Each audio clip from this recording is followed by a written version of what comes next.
1월 1일 주요 뉴스입니다. 오동훈 공수처장은 윤석열 대통령에게 발부된 체포영장에 대해 유효기간인 6일까지 집행하겠다고 밝혔습니다. 대통령 경호처가 영장 집행을 막아설 경우 처벌받을 수 있다는 내용의 공문도 보냈습니다. 최상목 권한대행이 국회 추천 헌법재판관 후보자 2명을 임명하자 정진석 대통령 비서실장을 포함한 고위 참모진들이 일괄 사의를 표명했습니다. 기획재정부는 민생과 국정 안정에 매진해야 한다며 사표 수리 계획이 없다고 밝혔습니다. 제주항공 여객기 희생자 179명 전원의 신원이 확인된 가운데 일부는 유족의 품으로 돌아갔습니다. 유가족은 사고 나흘 만에 처음으로 활주로 현장을 찾아 차례를 지냈습니다. 여객기가 충돌한 로컬라이저 개량 공사 당시 기초공사에 콘크리트 125톤을 사용하기로 계획했던 것으로 확인됐습니다. 강도 규격은 빌딩 건물 수준으로 요구했습니다. MBN 단독 보도합니다.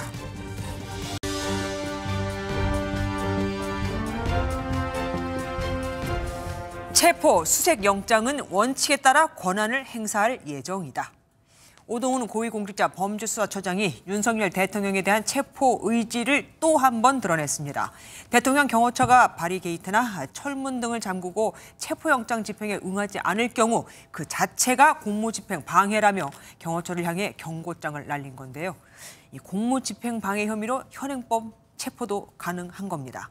또 반대가 있더라도 체포영장 유효 기간 내인 6일까지 적법한 절차를 취할 것이라고도 강조했습니다. 다만 공수처는 법원에 영장 발부 이틀째인 오늘도 윤 대통령에 대한 체포에는 나서지 않은 채 영장 집행을 위한 사전 준비를 이어갔습니다. 첫 소식 최희지 기자가 준비했습니다. 오동훈 고위공직자 범죄수사처장은 새해 첫 출근길인 오늘 기자들 앞에서 직접 입장을 밝혔습니다. 오 처장은 윤석열 대통령 체포영장 집행을 유효기한 내에 처리하겠다며 신병 확보에 강한 의지를 드러냈습니다. 다만 법 집행은 하되 예의를 지킬 것이라며 공수처 소환에 응해달라고 말했습니다.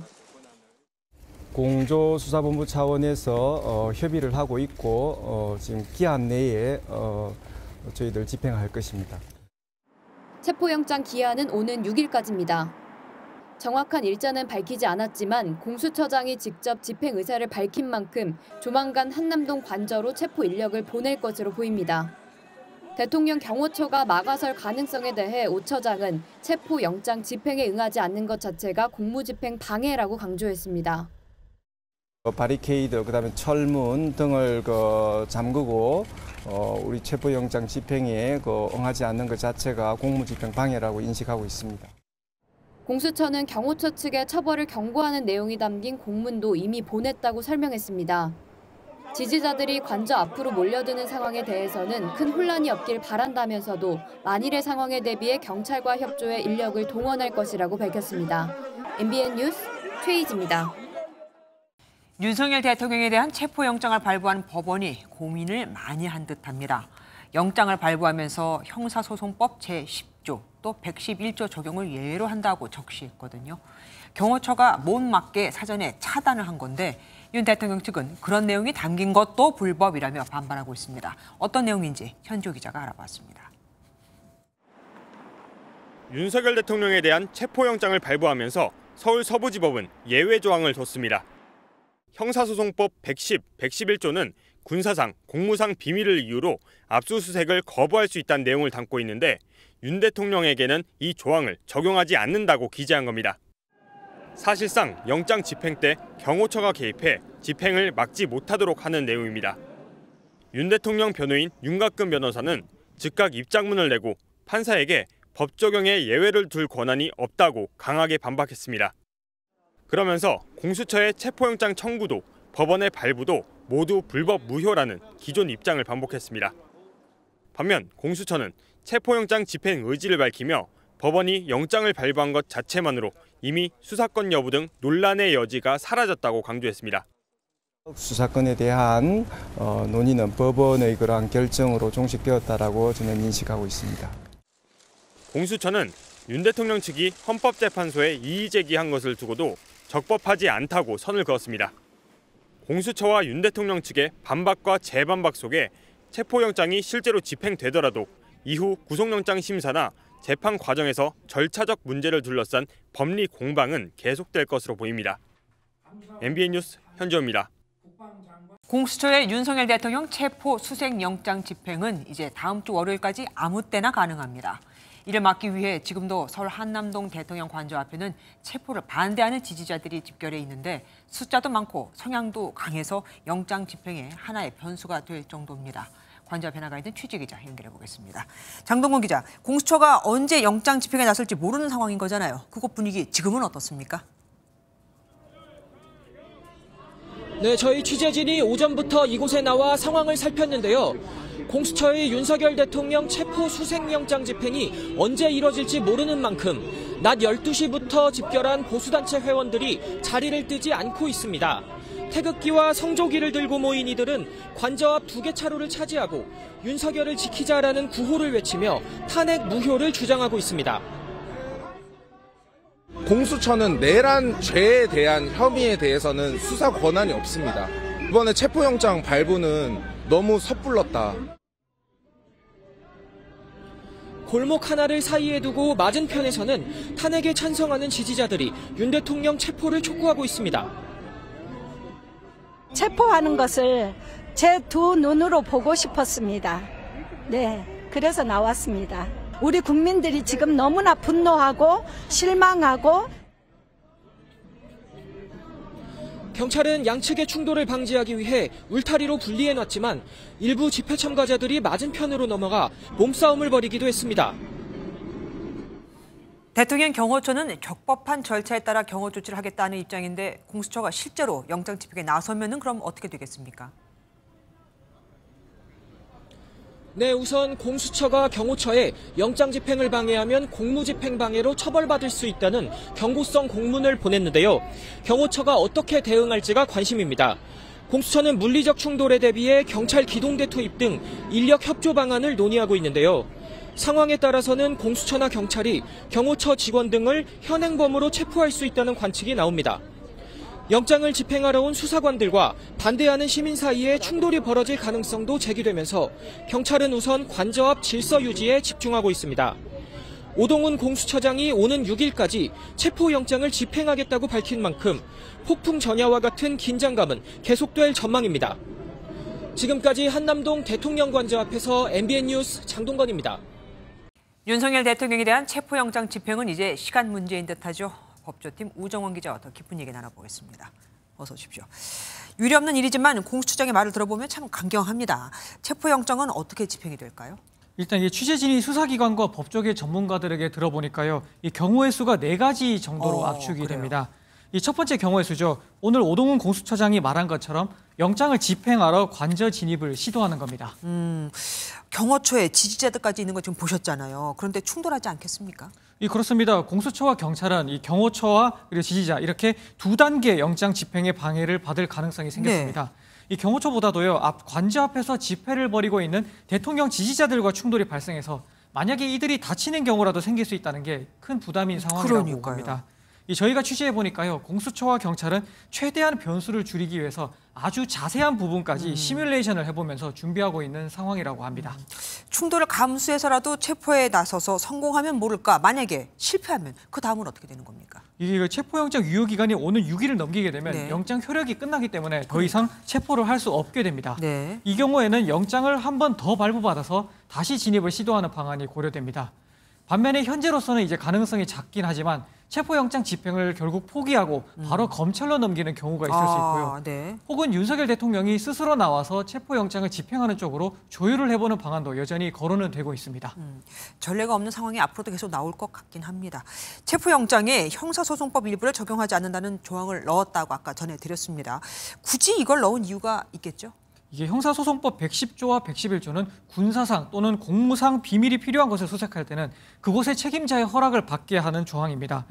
과거에도 청와대, 대통령실 등을 수색한다고 할 때 경호처가 거부해서 임의 제출을 협의 중이다, 합의 중이다 이런 맞아요. 식의 기사를 본 적이 있으실 겁니다. 네네. 이번에는 아예 영장에다가 이런 일이 생기지 않게 선제적으로 못을 박아버린 겁니다. 어차피 경호처가 협조할 것 같지 않으니까 이를 막을 것을 사전에 지금 차단한 겁니다. 예전에는 이런 영장이 있었습니까? 이게 법원 관계자들을 제가 취재해 보니까요. 상당히 이례적인 영장이라고 그렇죠. 답을 들었습니다. 네. 앞서 말씀드린 것처럼 영장을 발부한 뒤에 집행 과정에서 군사상 비밀인이 된다 안 된다. 이렇게 신경전을 벌이거나 협의를 하는 게 보통인데 이런 영장 같은 경우는 본 적이 없다는 겁니다. 이 한 부장판사는 이번 영장을 발부한 담당 판사가 이 전례가 없는 이번 상황을 엄중하게 보고 영장을 이렇게 쓴 것 같다, 이렇게 설명했습니다. 윤 대통령 측은 이런 내용조차도 불법이다, 이거 아닙니까? 네, 그렇습니다. 윤 대통령 측 윤갑근 변호사가 입장문을 내는데요. 네. 이 형사소송법 어디에도 판사에게 그런 권한을 준 적이 없다면서 대법원이 해당 영장 담당 판사를 직무배제하라고 주장했습니다. 윤 대통령 측은 이 부분도 앞서 낸 헌재의 권한쟁의 심판 사유로 추가하겠다고 밝혔습니다. 법적으로 따져볼 문제가 너무 많습니다.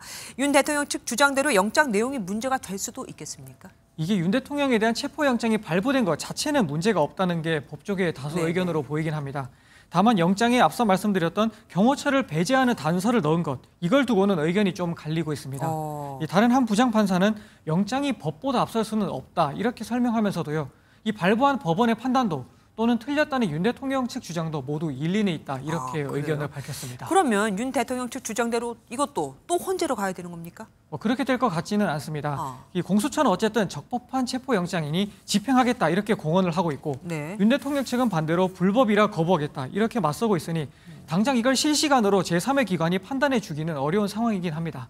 결국 아까 말씀드렸던 가능성이 작다고 한 시나리오죠. 네. 충돌을 피하려면 체포영장은 집행하되 방식을 놓고 조율하는 게 최선이 아니냐, 이런 지적이 나오고 있습니다. 최선은 다 알죠. 그게 받아들여지느냐가 문제죠. 지금까지 우종환 기자와 함께했습니다. 고맙습니다.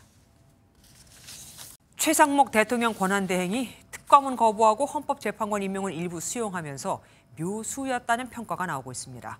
여당과 야당 모두 일정 부분 양보할 수 있는 출구를 만들어준 거니까요. 그런데 당시 국무회의에선 고성이 오가며 최 대행의 결정에 적잖은 반발이 있었습니다. 참석자 중 한 명은 대차게 들이받기까지 했고 말미에 최상목 대행은 사직까지 생각을 했다고 하거든요. 당시 어떤 일이 있었는지 한범수 기자가 취재했습니다. 경제와 민생 위기 가능성 차단이 필요하다는 절박함에 헌법재판관을 임명하기로 결정하였습니다. 최상목 대통령 권한대행이 헌법재판관 2명 임명을 공식화한 건 국무회의 모두 발언 때였습니다. 그런데 이어서 진행된 비공개 회의에서 참석자들이 집단 반발하며 분위기가 험악해졌던 것으로 파악됐습니다. 가장 격하게 반발한 인물은 김태규 방통위원장 대행이었습니다. 민주적 정당성이 약한 장관급 대행이 헌법재판관을 임명한 건 부적절하다며 최 대행을 쏘아붙였는데 평소 수첩에 넣어 다니던 사직원을 꺼내 그 자리에서 제출한 것으로 전해졌습니다. 김문숙 고용노동부 장관이 여야와 사전 협의가 있었냐고 물었고 이에 최 대행은 혼자 고민 끝에 내린 결정이라고 답하기도 했습니다. 일부 참석자는 최 대행이 언론에 공개된 모두 발언에서 재판관 임명을 언급해 주워 담지도 못하게 됐다고 말한 것으로 알려졌습니다. 고성이 나오자 최 대행은 국무회의 종결을 선언한 채 회의장을 떠났는데 무한 사고만 아니었어도 사직하려고 했다며 복잡한 심경을 나타낸 것으로 확인됐습니다. MBN 뉴스 한범수입니다. 최상목 권한대행이 국회 추천목 헌법재판관 후보자 2명을 임명한 데 따른 불만은 또 있었습니다. 정진석 대통령 비서실장을 포함한 대통령실 고위 참모진들이 일괄적으로 사의를 표했거든요. 항의의 뜻을 전하기 위해 서로 읽히는데 최 권한대행은 국정 안정에 필요하다는 이유로 이를 반려했습니다. 김도현 기자입니다. 정진석 대통령 비서실장과 성태윤 정책실장, 신원식 국가안보실장 등 대통령실 고위 참모진들이 일괄 사의를 표명했습니다. 윤석열 대통령의 비상계엄 선포로 일괄 사의를 표명했던 지난달 4일 이후 두 번째입니다. 여권에서는 최상목 권한대행이 헌법재판소 재판관 2명을 임명한 것에 대한 항의성 사표로 해석하고 있습니다. 헌법재판관 임명을 계기로 정치적 불확실성을 털고 25년 새해에는 사고 수습과 민생 안정을 위해 여야 정이 함께 힘을 모아 대통령실은 최 권한대행의 임명이 권한 범위를 벗어난다며 이례적인 입장을 내놓기도 했습니다. 사표 수리 여부를 두고 신경전도 오갔습니다. 정진석 비서실장은 일부 언론에 사표가 수리된 것으로 안다고 밝혔지만 기획재정부는 사실이 아니라고 반박했습니다. 기재부는 민생과 국정안정에 모두 힘을 모아 매진해야 한다며 최 권한대행이 사표를 수리할 계획은 없다고 밝혔습니다. 더불어민주당은 대통령실 참모진들의 사의 표명을 두고 가관이라며 비판했습니다. 12.3 내란에는 입도 뻥끗 못하던 자들이 내란 단죄에는 사표까지 내가며 회방을 놓는 모습은 한마디로 가관입니다. 이어 대통령실의 집단 행패는 이들이 내란 세력과 한통속임을 입증한다고 주장했습니다. MBN 뉴스 김도형입니다. 국민의힘도 최상목 권한대행의 헌법재판관 임명에 독단이라며 강한 유감을 표했습니다. 다만 항의를 넘어선 추가 대응을 하지 않겠다는 입장인데 계엄과 탄핵 이후 국정 혼란 수습에 매진해야 하는 여당으로서 당정 파열음만큼은 피하겠다는 판단으로 보입니다. 유호정 기자입니다. 국민의힘은 이틀째 최상목 권한대행 결정을 강하게 비판했습니다. 국무회의에서 충분히 논의한 다음에 최 권한대행께서 그 결정을 했으면은 헌법 원칙에 부합이 될 텐데 그런 과정을 생략하고 독단적인 결정이. 거친 항의에는 충분한 논의 없이 민감한 결정을 내린 건 월권이라는 인식이 깔려 있습니다. 다만 추가 대응은 없다는 입장입니다. 마땅한 대응책도 없을 뿐더러 국정 혼란을 수습해야 하는 여당으로선 당정 파열음 자체가 부담일 수 있습니다. 권영세 비대위원장도 대통령실 참모들의 사의를 만류하며 국정 안정을 강조했습니다. 국정 안정을 위해서 뭐가 필요한지에 대해서 잘 생각하고 그 방향으로 결정하고 행동해 나가줬으면. 권성동 원내대표 역시 새해를 맞아 당정 화합을 통한 국정 안정을 약속했습니다. 국민의힘은 당의 안정을 꾀한 다음 쇄신과 외연 확장에 집중하겠다는 방침인데 탄핵 심판대에 오른 윤석열 대통령과의 관계 설정에 대한 고심도 깊어지고 있습니다. MBN 뉴스 유호정입니다. 민주당도 헌법재판관 2명만 임명된 데 대해 반헌법적이라며 목소리를 높였지만 내부에선 이제는 탄핵 심리가 정상적으로 진행될 수 있다는 안도의 분위기가 감지되고 있습니다. 고비를 넘겼다 이거죠. 일각에선 쌍특검 역시 여당과의 재협상에 응해야 한다는 기류가 읽힙니다. 강영호 기자가 보도합니다. 자신들이 추천한 2명의 헌법재판관 후보자 중 정계선 후보자만 임명된 것을 두고 민주당은 비판의 목소리를 높였습니다. 국회의 권한을 침범한 반헌법적 행위라면서 삼권 분립을 정면으로 부인했다고 최상목 대통령 권한대행을 지적했습니다. 국회가 추천한 헌법재판관 임명 후보자를 선별할 권리를 준 국민은 단 한 명도 없습니다. 선별 행위 자체가 위헌이며 국민 모독인 이유입니다. 하지만 헌재 8인 체제가 만들어지며 윤석열 대통령 탄핵 심리에 속도가 붙게 된 만큼 안도의 분위기도 감지됩니다.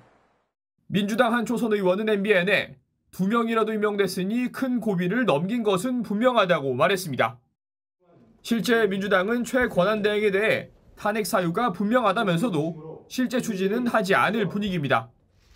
당내에선 최 권한대행의 제2호권 행사로 국회로 넘어온 쌍특검 재협상에 응해야 한다는 기류도 읽힙니다. 한 중진 의원은 MBN에 현 상황에서 우리가 제3자 특검을 주장한다면 여당이 안 받을 수가 없다면서 특검 추천권을 고집할 필요가 없다고 강조했습니다. 하지만 여당의 재협상 주장이 시간 끌기에 불과하다는 당내 시선도 있어 실제 여야 논의가 이루어지기는 어려울 것이란 전망도 나옵니다. MBN 뉴스 강희호입니다. 헌법재판소가 새해부터 8인 체제를 갖추게 됐죠. 75일 만에 심리 정족수 7명 이상이 되며 이젠 더 이상 정족수로 고민을 할 필요가 없어진 만큼 윤석열 대통령에 대한 탄핵 심판도 이제 속도가 붙게 됐습니다. 송준 기자가 보도합니다. 새로 임명된 정계선 조한창 헌법재판관은 내일부터 출근합니다. 아직 국회가 선출한 재판관 1명 자리가 비어있지만 심리 정족수인 7명은 충족됐습니다. 헌재는 그동안 심리정족수 7인 조항의 한시적 효력 중지를 통해 6인 체제로 심리를 진행해왔습니다. 어려운 점이 굉장히 많습니다. 그래서 저희들로서는 국회 선출 3명의 그런 재판관들이 좀 신속하게 임명되는 것을 희망하고 있습니다. 특히 6인 체제로 대통령 탄핵 같은 중요 사건을 결정하는 데 부담을 느껴왔습니다. 정당성 논란 때문인데 8인 체제로 바뀌면서 부담을 덜게 됐습니다. 심리정족수 7인도 채웠고 2017년 박근혜 전 대통령 탄핵 결정도 재판관 8명이 결정한 선례가 있기 때문입니다. 내란죄 피의자로 탄핵 소추된 윤석열 대통령 심판도 속도가 붙을 것으로 보입니다. 탄핵 심판 사건 중 대통령 탄핵 심판 사건을 최우선으로 처리한다는 방침은 그대로 유지한다. 다만 오는 4월 18일 대통령 지명 몫인 문영배 헌재소장 권한대행과 이미선 재판관이 퇴임하게 되면 최상목 권한대행 체제에서는 충원이 어려울 것으로 보입니다. 헌재 안팎에서는 그전까지 헌재가 주요 사건들을 결론 낼 것이란 전망이 나옵니다. MBN 뉴스 송주영입니다. 헌법재판관 임명으로 전국은 새로운 국면을 맞게 됐죠. 정치부 최동희 기자와 뉴스 추적해보겠습니다.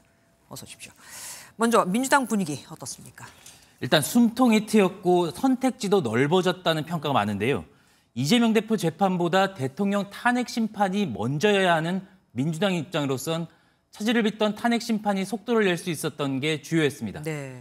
여기에 헌정사상 첫 총리 탄핵, 국정 혼란 우려에도 대행의 대행 체제까지 강행했던 줄탄핵 공세를 멈출 명분도 마련했습니다.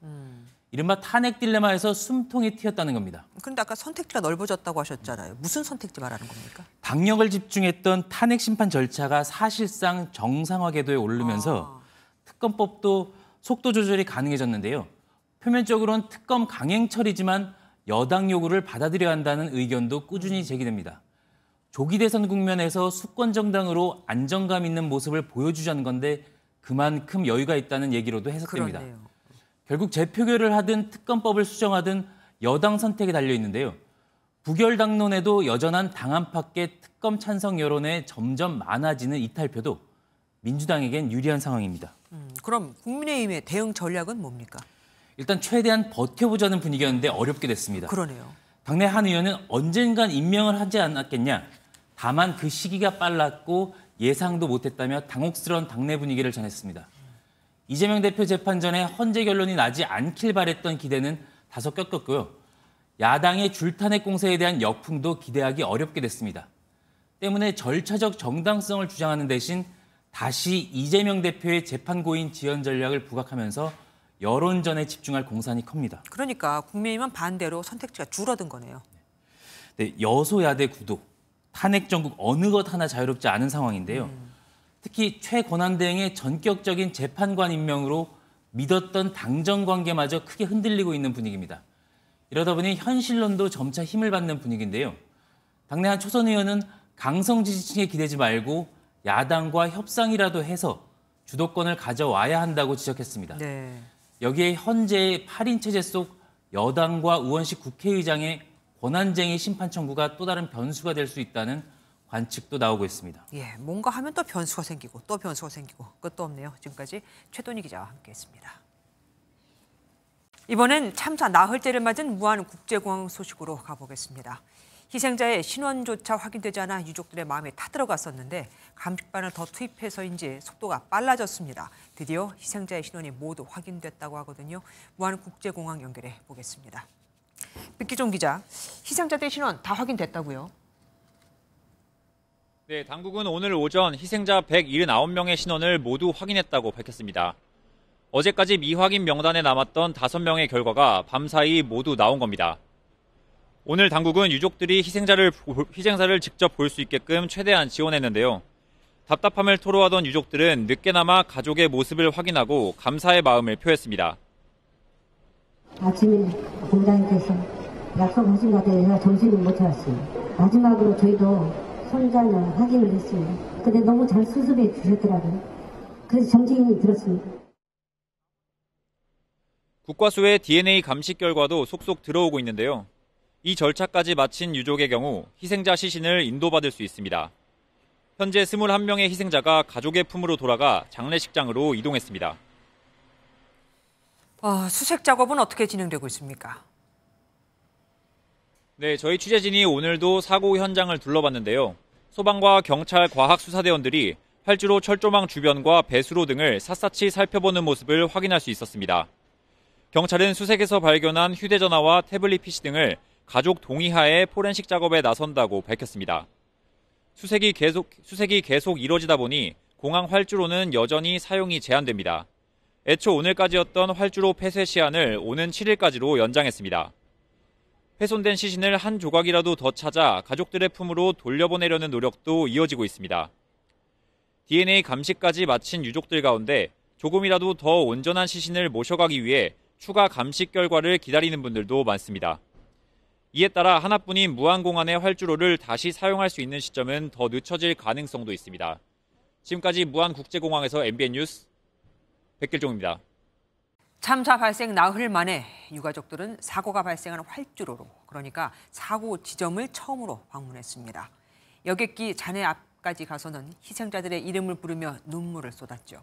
1월 1일인 만큼 간단한 차례상을 마련해 희생자들의 명복을 빌기도 했습니다. 장덕진 기자가 함께했습니다. 무안국제공항 사고 현장에는 여객기 잔해가 그대로 남아 있습니다. 불에 타고 부서진 채 흩어진 잔해 주변에 떡과 사과, 수박 등 과일이 올라간 상이 차려졌습니다. 사고 희생자들을 위한 차례상입니다. 희생자 179명의 유가족 700여 명은 사고 나흘 만에 처음으로 현장을 찾아 차례를 지냈습니다. 활주로를 방문한 유가족은 눈물을 흘리며 희생자의 이름을 불렀습니다. 고인에게 올리는 술잔을 들고 오열하는 유가족은 결국 얼굴을 감싸줍니다. 절을 하면서도 국화를 바치면서도 흐르는 눈물은 멈추지 않습니다. 현장을 보고 온 유가족은 아주 조금이나마 마음의 응어리를 풀었습니다. 그래도 못 보는 것보다는 저도 제 동생도 있습니다. 꼬맹이들도 울고불고 하는 거 보니까 정말 가슴 아파요. 참사 현장을 보고 돌아가는 발걸음은 떨어지질 않고 제대로 몸을 가누지 못해 결국 소방대원의 부축을 받았습니다. 새해 첫날 사고 현장을 찾은 유가족들은 희생자 시신 인도 등 후속 절차를 논의하고 있습니다. MBN 뉴스 장덕진입니다. 새해 첫날이지만 무안공항에 남은 유가족들은 차가운 바닥에서 뜬 눈으로 날을 세웠습니다. 그래도 새해라고 공항에는 3,500명분의 떡국이 마련됐고 온종일 추모 행렬도 이어졌는데 조정서의 형으로 보이는 이의 편지는 특히 더 마음을 울렸습니다. 정치훈 기자가 취재했습니다.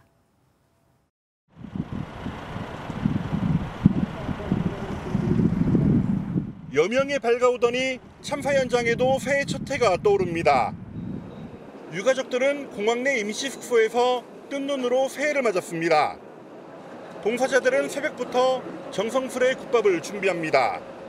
이런 이런 계획은 봉사 유족들한테 좀 이렇게 성김하고 나서 좀 계획과 생각을 해볼 예정입니다. 고맙죠. 대단하다고 생각했어요. 우리야 우리지만은 당사자지만은 같이 앞으로 건해주고. 점심에는 떡국 3,500명분을 마련해 조금이나마 온기를 불어넣었고 전국 각지에서 보내온 생필품도 줄을 이었습니다. 해돋이 행사하려고 떡국을 지금 준비해놨던 것을 지금 전부 다 이쪽으로 지금 기부하셔가지고 온종일 공항은 인산이네. 공항 밖으로 끝도 없이 긴 추모 행렬에 다른 분향소를 이용해달라고 호소할 정도였습니다. 지금 1시간 정도 기다렸습니다. 저는 하는 게 조문만 하고 가는 거라서 좀 마음이 좀 그렇습니다. 세월호와 대구 지하철 참사 유가족도 공항을 찾아 눈시울을 붉혔습니다. 정말 그런 어떤 게 너무 가슴 아픈 일들밖에 없는 것 같아요, 지금. 사고 현장에서 가장 가까운 담장입니다. 이 담장 너머로는 끔찍했던 당시 상황을 말해주고 있는데요. 이렇게 핫팩과 함께 추모의 글귀가 붙기 시작했습니다. 찾아온 시민들은 과자나 꽃 한 송이를 두기도 술 한 잔을 올리기도 합니다. 이미 훌륭했고 충분히 잘했다며 마지막 인사를 건넨 조종사의 친형이 쓴 것으로 보이는 편지는 보는 이의 가슴을 먹먹하게 합니다. MBN 뉴스 정춘우입니다. 사고 원인은 늦게 알 수 있을 듯합니다. 핵심 열쇠인 2개의 블랙박스 중 하나, 그러니까 비행 기록 장치를 연결하는 커넥터가 분실됐다는 소식은 MBN이 단독 보도해드렸었는데 혹시나 하고 알아봤지만 한국에서는 이 자료를 추출할 수 있는 것이 없다고 하거든요. 미국으로 보내야 하는 겁니다. 다행히 나머지 블랙박스인 음성 기록 장치는 추출을 마치고 파일 변환 작업 중입니다. 정선민 기자가 취재했습니다. 사고 여객기에서 수거한 블랙박스 2개의 모습이 처음 공개됐습니다. 온전하게 발견된 음성 기록 장치는 자료 추출을 마치고 음성 파일로 전환하고 있습니다. 이틀 뒤 작업이 완료되면 사고 당시 기장과 부기장 간의 대화, 관제사와의 교신 내용 등을 모두 확인할 수 있을 것으로 보입니다. 문제는 비행 자료 기록 장치입니다. 사고 당시 데이터 전송 기능을 가진 커넥터가 분실됐고 국내에서는 자료를 추출할 수 없는 것으로 결론이 났습니다. 결국 미국으로 가져가기로 했지만 이동 과정 등을 감안하면 사고 원인을 최종적으로 확정하는 데 시일이 더 걸릴 전망입니다. 현장에서는 22명의 한미합동조사팀이 기체와 엔진 등 잔해 상태 조사를 시작했고 깃털과 혈흔 등 조류 충돌 흔적도 찾고 있습니다. 공중과 지상에 착지할 때까지 또 폭발할 때까지 여러 가지 정황들을 논리적으로 이제 확인하기 위한 그 증거 수집에 좀 시간이 걸립니다. 재착륙 당시 사고기와 관제탑과의 교신 상황도 속속 드러나고 있습니다. 국토부는 첫 시도와 반대 방향인 19번 활주로로의 착륙이 조종사와 관제사 간 합의 사항이었다고 밝혔는데 다만 구체적인 교신 과정은 추가 조사가 필요하다며 공개하지 않았습니다. MBN 뉴스 정상민입니다. 사실 사고를 되짚어보면 급박한 상황에서도 동체 착륙은 잘 들어갔는데 결국 둔덕에 충돌하면서 대형 사고가 난 거죠. 활주로에 늦게 진입한 것만이 문제가 아니었습니다. 지연된 증설 공사로 300m가량 활주로가 짧아지면서 착륙 길이 자체가 줄어들었거든요. 게다가 원래 이 공사는 2023년 완공이 목표였습니다. 공사가 제때 끝났으면 어땠을까? 아쉬움이 큰 대목입니다. 김태형 기자가 보도합니다. 사고 여객기는 처음엔 남쪽에서 북쪽으로 들어가는 1번 활주로로 착륙할 예정이었습니다. 하지만 첫 착륙 실패 후 다시 떠올라 복행을 시도했고 이후 1번이 아닌 북쪽에서 남쪽으로 내리는 활주로 1구로 착륙을 시도했습니다. 그런데 이 코스는 활주로를 북쪽으로 연장하는 공사로 첫 300m가 폐쇄된 상황. 차량 통행 등을 위해 기존 종단 안전구역과 활주로 일부를 쓸 수 없게 된 건데 때문에 1번 활주로보다 짧은 2,500m에 불과했습니다. 사고 초기 활주로 시작부터 1,200m 또는 3분의 1 지점을 착륙 지점으로 추정했던 걸 감안하면 1km 남짓 미끄러지다 활주로를 이탈한 겁니다. 1번 활주로를 택했을 때보다 기체 충돌로 더 큰 충격을 받았을 것으로 예상되는 대목입니다. 정부는 일단 착륙 지점이 확정돼야 정확한 분석이 가능하다는 입장입니다. 비행 기록 장치라든지 이런 것들을 다 확인을 해보고 나서 정확하게 어디에 착지를 했는지를 좀 확인을 할 수가 있을 것 같습니다. 더욱이 2023년 준공 예정이었던 활주로 증설 공사가 예산 문제 등으로 2년 늦춰진 것으로 알려져 안타까움을 더하고 있습니다. MBN 뉴스 김태형입니다. 여객기가 부딪힌 로컬라이저는 딱딱한 콘크리트 위에 있었고 심지어 지난해엔 보강 공사를 하며 로컬라이저와 둔덕 사이엔 30cm짜리 콘크리트 상판을 추가한 상태였습니다.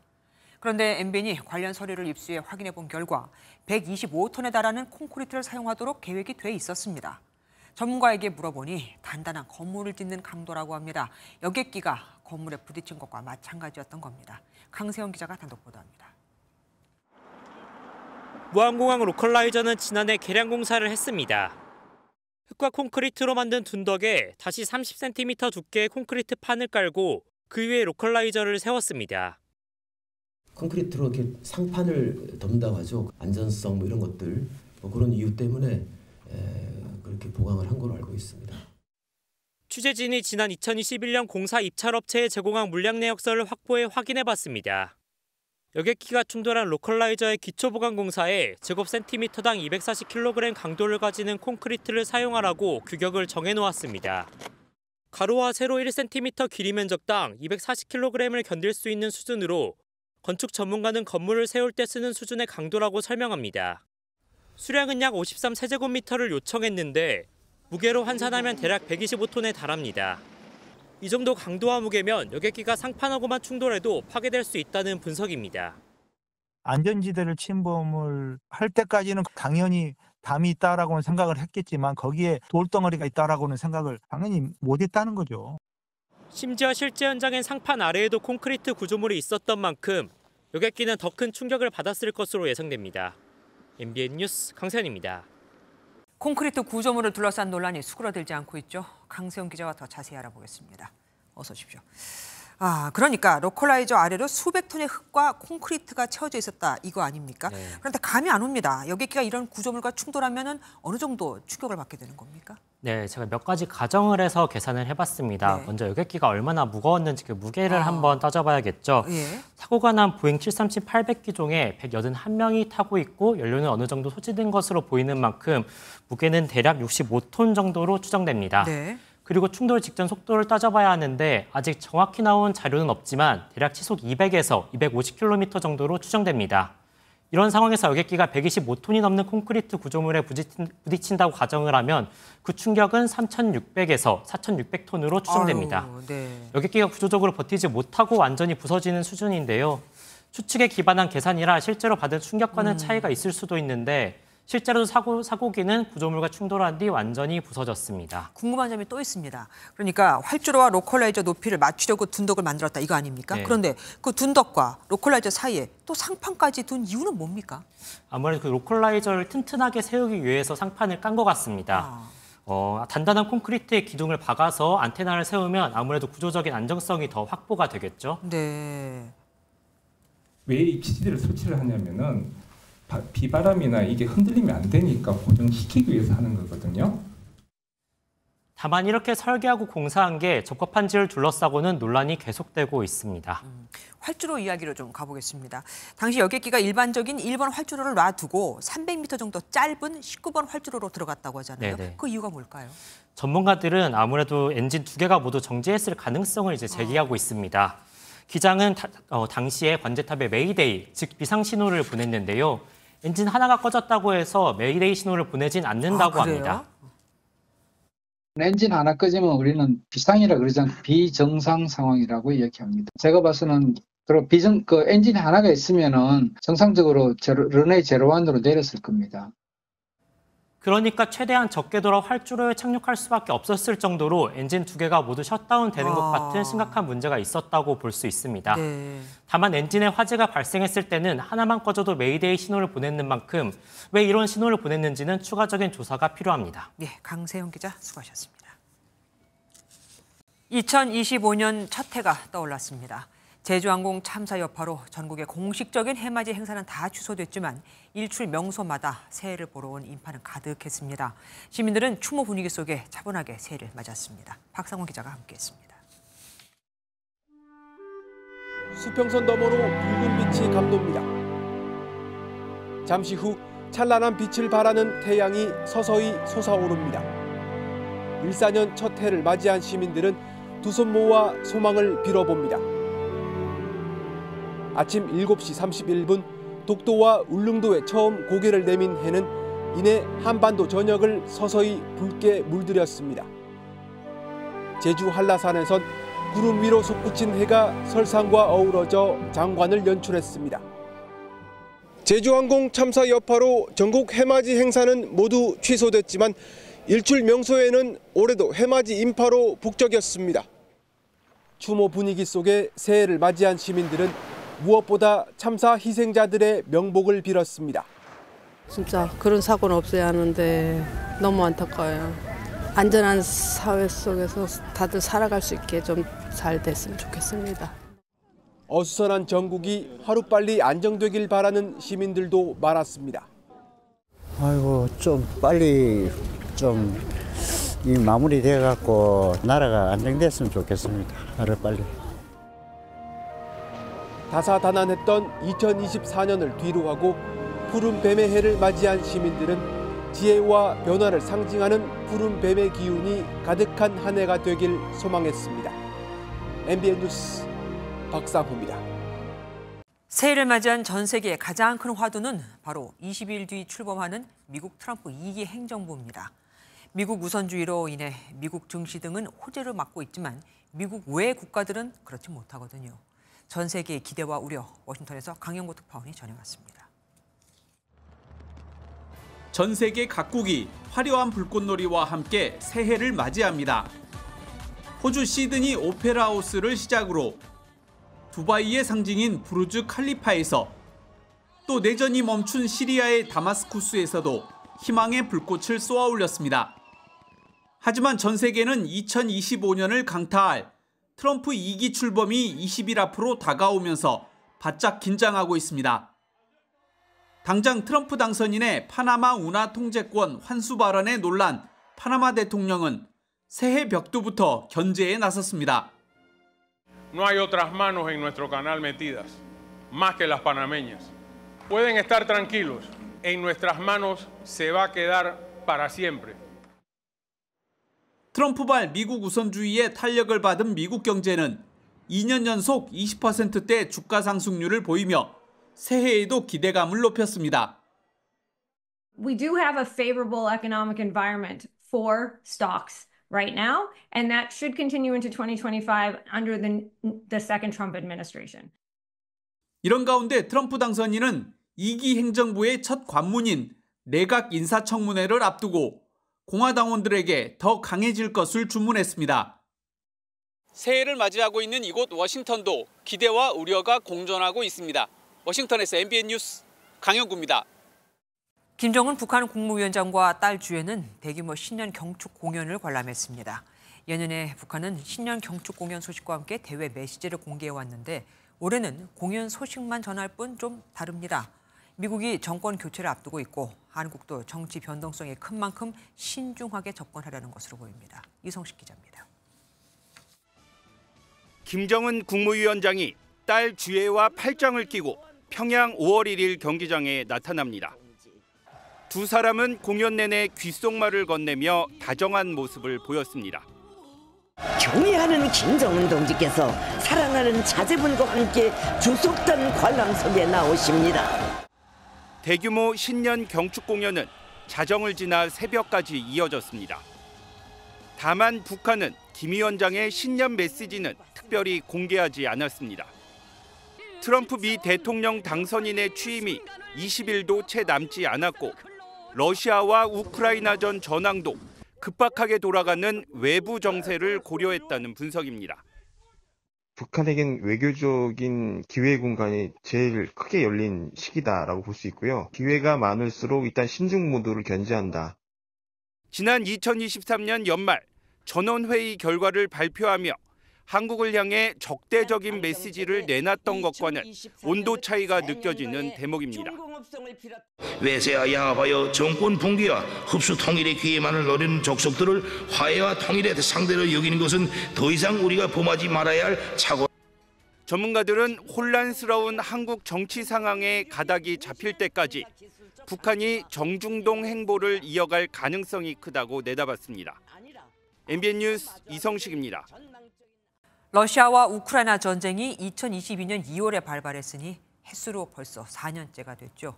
푸틴 러시아 대통령은 신년사에서 처음으로 전쟁을 언급하지 않았고 젤렌스키 우크라이나 대통령은 모든 수단을 동원해 러시아의 침공을 끝내겠다고 강조했습니다.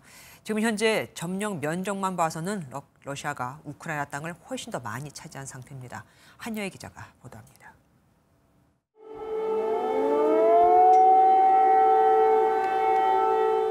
2024년 마지막 밤, 우크라이나 수도 키이우에는 어김없이 공습 경보가 울립니다. 러시아 스몰렌스크 석유시설에서는 우크라이나 드론 공격으로 인한 화재가 발생했는데 서로를 향한 총성은 마지막 날이라고 예외는 아니었습니다. 그러나 양국의 신년사는 사뭇 달랐습니다. 푸틴 러시아 대통령은 신년사에서 군인들을 향해 영웅이라 칭할 뿐 누구와 왜 싸우는지 말하지 않으면서 처음으로 우크라이나 전쟁에 대한 직접적인 언급을 피했습니다. Вы подлинные герои, взявшие на себя великий ратный труд защищать Россию, обеспечить нашему народу прочные гарантии мира и безопасности. 이에 대해 뉴욕타임스는 푸틴 대통령 전시 지도력의 가장 큰 모순으로 일상생활은 정상적으로 유지하면서 전쟁에 대비하도록 하려는 의지를 보여주는 것이라고 평가했습니다. 반면 젤렌스키 우크라이나 대통령은 신년사에서 러시아를 향한 경고를 이어갔습니다. Нам не подарують, але ми зробимо все, щоб зупинити Росію і закінчити війну. Щодня в наступному році усі ми маємо боротись за Україну, яка буде достатньо сильною. 또 트럼프 당선인이 평화를 이룰 것이라고 강조했는데 햇수로 4년째를 맞이하는 전쟁의 종식이 트럼프 2기 취임과 함께 가시화될지 주목됩니다. MBN 뉴스 한여입니다. 충청남도 서산 앞바다 고파도 인근에서 전복된 서해호 실종자 2명이 추가로 발견됐습니다. 새해 첫날 해맞이를 보러 온 남성이 심정지로 쓰러졌다가 응급처리 덕에 위기를 넘긴 일도 있었죠. 새해 첫날 사건 사고 소식 이재호 기자가 모아봤습니다. 해양경찰이 전복된 선박 주변을 수색합니다. 오늘 오전 10시쯤 전복된 선박 선미 부근에서 심정지 상태의 실종자 2명이 추가로 발견됐습니다. 지난해 12월 30일 충남 서산시 고파도 인근 해상에서 전복 사고가 발생한 지 이틀 만입니다. 전체 7명의 승선원 가운데 2명이 구조됐고 4명이 심정지 상태로 발견됐습니다. 해경은 구조 인력을 동원해 남은 1명의 승선원을 찾고 있습니다. 경찰이 쓰러져 있는 남성에게 심폐소생술을 시작합니다. 잠시 뒤 의식을 회복한 남성이 손을 들고 상체를 일으킵니다. 오늘 오전 7시 20분쯤 울산시 동구 방어진 남방파제에서 일출을 기다리던 50대 남성이 심정지로 쓰러졌습니다. 마침 해맞이 안전관리를 위해 현장에 있던 해경의 응급처치로 해당 남성은 위기를 넘겼습니다. 순찰 중에 사람들이 웅성거리면서 좀 도와달라고 하시더라고요. 심폐소생술을 실시했고 한 3분 정도 지나니까 이제 다행히 의식이 돌아오시고 호흡을. 오늘 새벽 강원 강릉시 홍제동에선 20대 남성이 몰던 아반떼 차량이 신호 대기 중이던 상대 차량을 들이받았습니다. 이 사고로 아반떼 운전자가 숨지고 상대 차량 운전자는 크게 다쳤습니다. 경찰은 숨진 운전자의 혈액을 채취해 음주 여부를 확인할 예정입니다. MBN 뉴스 이조입니다. 지난달 소비자 물가는 1.9%로 넉 달 연속 1%를 기록했습니다. 그런데 앞으로가 문제입니다. 탄핵 국면 등에 따른 달러 강세가 수입 물가를 자극하고 있고 이상기후 여파가 계속돼 농산물 물가는 기록적인 상승세를 타고 있거든요. 고정수 기자가 보도합니다. 서울의 한 청과물 도매시장입니다. 겨울 제철 과일 감귤이 유기농 제품 5kg 한 박스 기준으로 10,000원대, 당도가 높으면 2만 원이 훌쩍 넘습니다. 감귤 물가는 지난달 전년 대비 30% 정도 올랐고 지난 한 해 동안엔 46% 넘게 뛰었습니다. 한 3, 4천 원이 더 올랐다고 보시면 돼요. 근데 1월 달 되면 더 오를 것 같아요. 제수용품 특등 배는 1개에, 사과는 3개에 10,000원대에 팔리고 있습니다. 연간 물가 기준 각각 30%, 70% 넘게 오르며 금값으로 불린 사과 배는 설 명절을 앞두고 더 오를 김입니다. 이상기후에 따른 작황부진 여파가 이어지는 탓입니다. 계속 조금씩 오른다고 봐야 돼요. 작황이 안 좋으니까 좋은 게 없대요.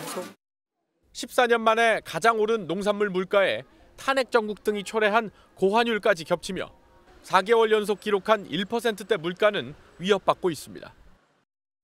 환율 상승 및 전년 하락 기저 영향으로 석유류가 상승 전환되었고 농산물 및 가공식품이 상승폭이 확대되어 정부는 신년 물가가 더 높아질 것으로 보고 유류세 인하와 농축수산물 할인 지원 등도 이어갈 방침입니다. MBN 뉴스 고정수입니다. 스포츠계에서 홀수해는 쉬어가는 해, 올림픽이나 월드컵이 열리는 짝수해는 바쁜 해라는 말이 있지만 올해는 동계 아시안게임과 주요 종목 세계 선수권이 열리는 바쁜 해입니다. 국민들에게 기쁨을 드리겠다며 연말 연시도 반납하고 선수촌에서 구슬땀을 흘리는 국가대표 선수들을 이기영 기자가 취재했습니다. 동도 트지 않은 이른 새벽, 훈련장에 모인 국가대표 선수들이 최신 K-팝 음악에 맞춰 몸을 풉니다.